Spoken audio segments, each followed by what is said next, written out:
pour convertir du texte manuscrit en texte dactylographié. Il était possible de le faire anciennement. C'est encore le cas de la même manière. On peut toujours procéder de la même manière, c'est-à-dire d'utiliser le crayon régulier, de venir écrire à l'écran ou sur le tableau directement un texte manuscrit. Là, c'est sûr que je suis à la souris, c'est pas évident. En cliquant ici sur mon mot, je pouvais venir dans le menu contextuel et la première option était de reconnaître papa. Donc, je cliquais là-dessus et ici, j'avais papa puis je vais redimensionner le mot tel que je le souhaitais. Alors, voici, c'est encore possible de le faire. Maintenant, Notebook 14 nous offre une nouvelle option qui est encore, dans le fond, c'est un 2 dans 1 parce qu'on n'aura pas besoin de faire reconnaître par la suite. Donc, je viens dans mes crayons. Au lieu de choisir le crayon régulier, je vais venir choisir le crayon texte. Et l'icône est identique. Là, à l'écran, on voit que c'est vraiment comme un crayon. Je vais pouvoir écrire exactement comme tantôt. Donc, je reprends papa.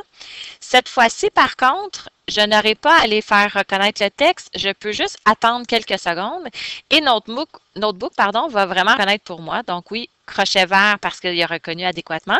Si ça n'avait pas été le cas, j'aurais pu appuyer sur le X rouge de façon à ce qu'il me remette mon écriture manuscrite et que je corrige, là, dans le fond, le tir.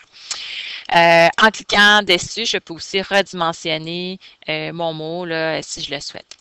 Un autre avantage du crayon texte, c'est que par le passé, quand on essayait d'écrire des phrases entières, c'était pas tellement heureux. Souvent, là, chaque mot se faisait reconnaître individuellement, et puis c'était très difficile parce que ça faisait plein de grosseurs de caractères différents et tout.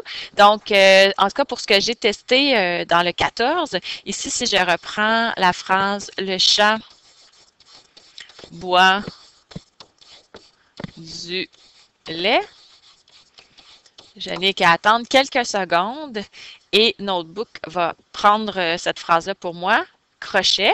Alors maintenant, je n'ai qu'à agrandir ma phrase. Là, on voit qu'au niveau des lettres, tout a été bien reconnu. C'est juste que bois du lait a été collé, ce qui pourrait être un inconvénient, mais vous allez voir tout de suite que le crayon texte nous permet des nouvelles options de texte ou d'annotation et ça va être très facile de corriger le tir. Donc, c'est ce que je vous montre tout de suite. Il y a moyen de supprimer, d'insérer un espace, d'insérer du texte et de modifier du texte à partir de l'outil crayon texte. Donc, comment on fait? Alors, on s'assure d'avoir crayon texte. Pour supprimer, tout ce qu'on a à faire, c'est de biffer le mot qu'on ne veut plus voir. Donc, si j'ai pris chat, je pourrais prendre lait. Alors, je biffe les portions de phrases ou de mots que je ne veux plus voir. Voici. Et je peux, là, dans ce cas-ci, je vais rétablir le tir pour les besoins de la cause. Mais vous voyez que c'est vraiment très simple d'imprimer des mots. Maintenant, pour insérer un espace, j'ai recréé un problème ici. Donc, lait chaud est collé.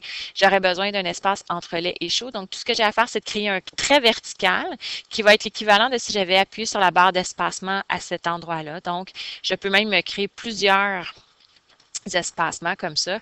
Autant de fois que je fais des traits verticaux, dans le fond, il va y avoir un espace. Donc, ici, je vais rétablir aussi pour les besoins de la cause. Oups, un de trop.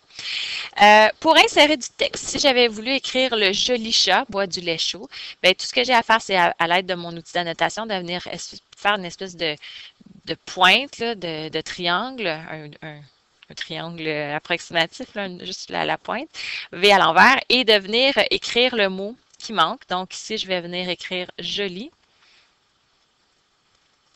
Alors voilà. En gras ici, le premier mot, c'est le mot qui va être inséré. Donc oui, ça me convient. Je fais crochet.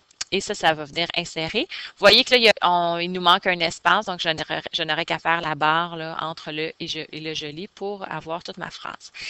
Maintenant, pour modifier du texte, si ce n'était pas chat, mais plutôt chien que j'aurais aimé voir à cet espace, bien là, je viens faire une espèce de cercle d'encercler chat. La même boîte va s'ouvrir et là, je pourrais venir mettre chien à la place. Alors, voici, lentement mais sûrement. Donc, chien, j'accepte le changement. Et là, on a le joli chien boit du lait chaud. Alors, vous voyez que très facilement, maintenant, ça, c'est un avantage majeur par rapport à Notebook 11 ou les versions précédentes. Vraiment, lorsqu'on est au tableau, ça va être beaucoup plus agréable et facile, dans le fond, de faire des annotations et de modifier nos annotations.